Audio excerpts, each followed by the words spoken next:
So we have breaking news out of Tesla. Their CFO has just quit. And I guess it's a surprise announcement. People weren't expecting this coming. And this is obviously a big blow to Tesla. Let's take a look at the headlines together, guys. You can see here, Tesla executive who was rumored to be next in line for CEO is leaving the company. And the picture they put here makes them sad, but this is taken from a video. So that is kind of funny that they did that. But you can see here, Tesla CFO Zach Kirkhorn steps down ahead of Cybertruck launch. Actually, he went to my school. So did Elon Musk from the University of Pennsylvania. He's younger than me, so I don't know him personally.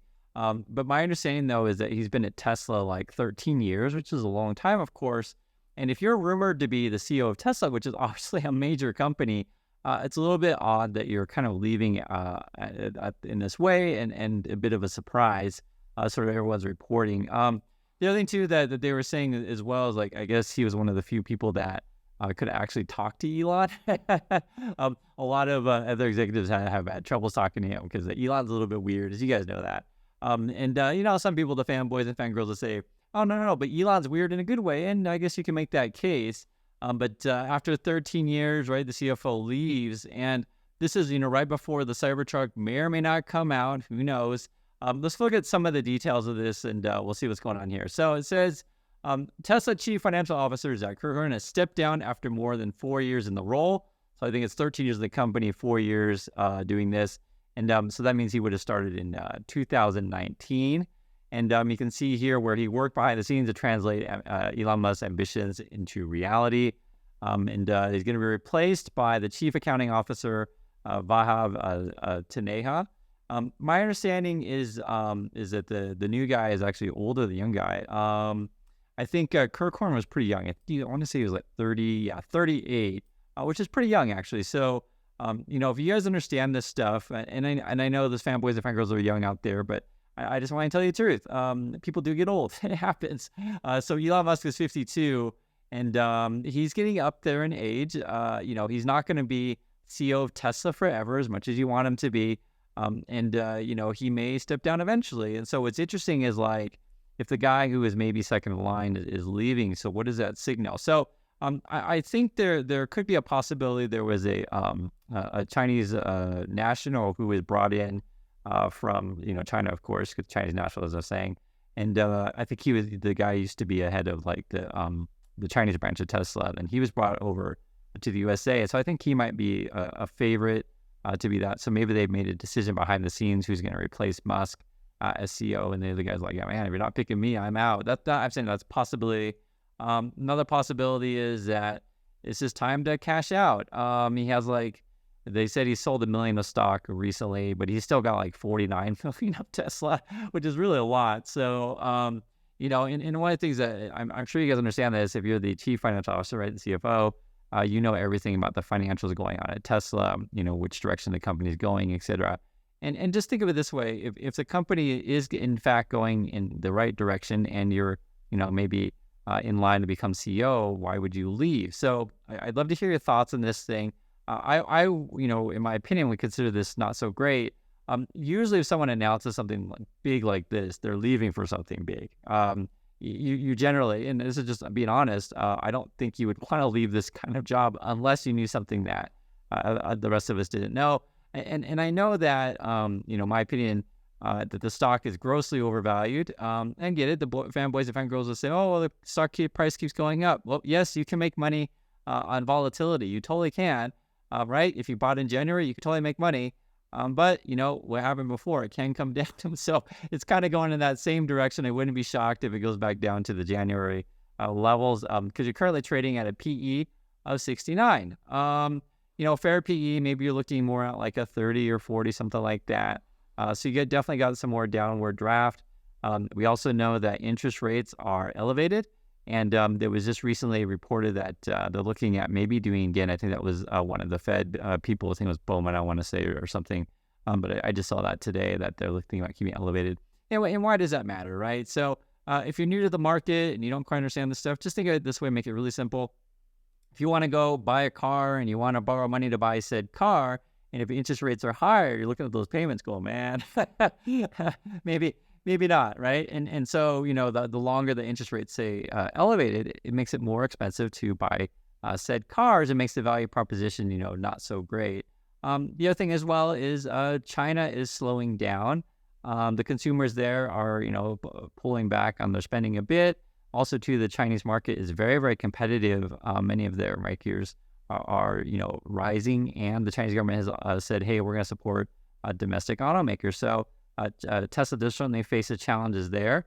And in the defense of CFO, he did make a public statement just 3 hours ago. I'll read it here. It says, "This morning, Tesla announced that I have stepped down from my role as Chief Financial Officer, succeeded by our Chief Accounting Officer, Vaibhav Tanahe. Being part of this company is a special experience, and I'm extremely proud of the work we've done together since I joined 13 years ago.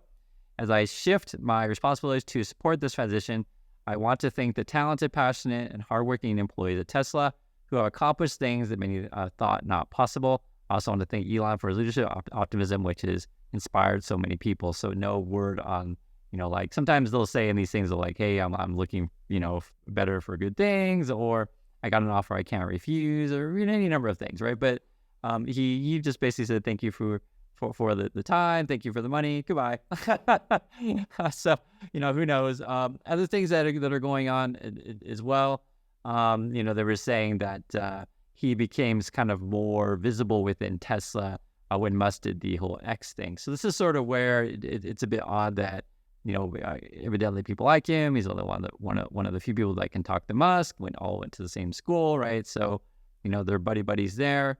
And yet he's leaving. And, who knows? Maybe it's this crazy crap with the Elon Musk fighting Zuckerberg. That is a real thing.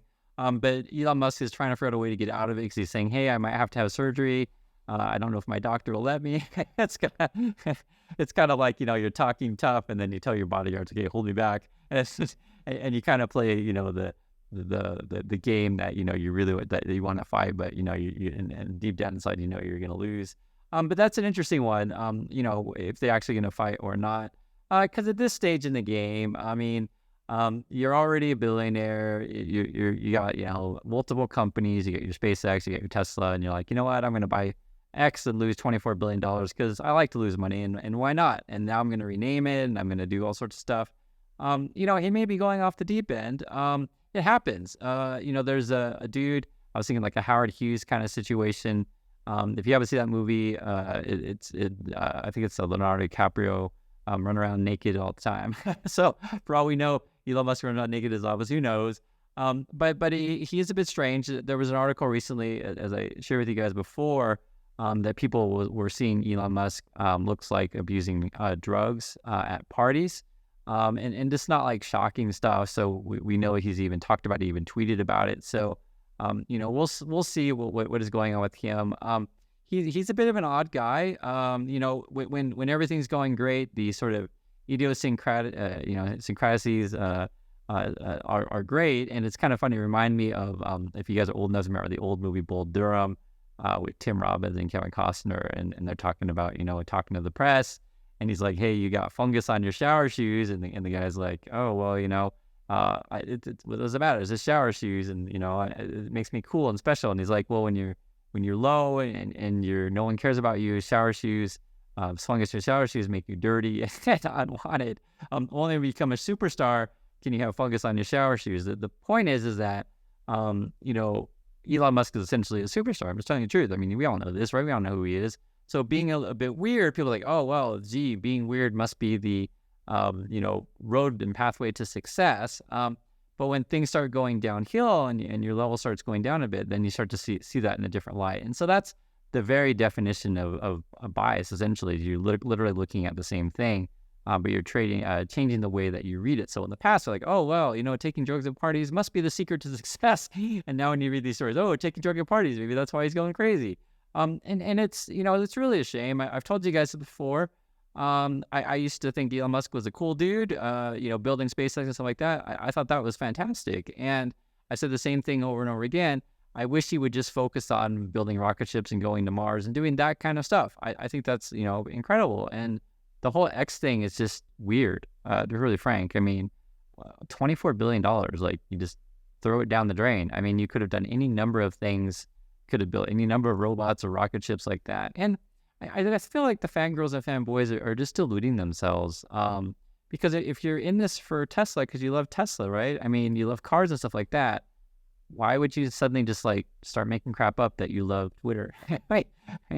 I mean, I don't have to do that myself. I don't have to play mental gymnastics. I'm just telling you the truth. Like if he was all about, going to Mars, maybe even going to Venus, maybe going to Jupiter, whatever, more power to you. That's awesome. But I think it's just a major distraction. I told you guys this several times.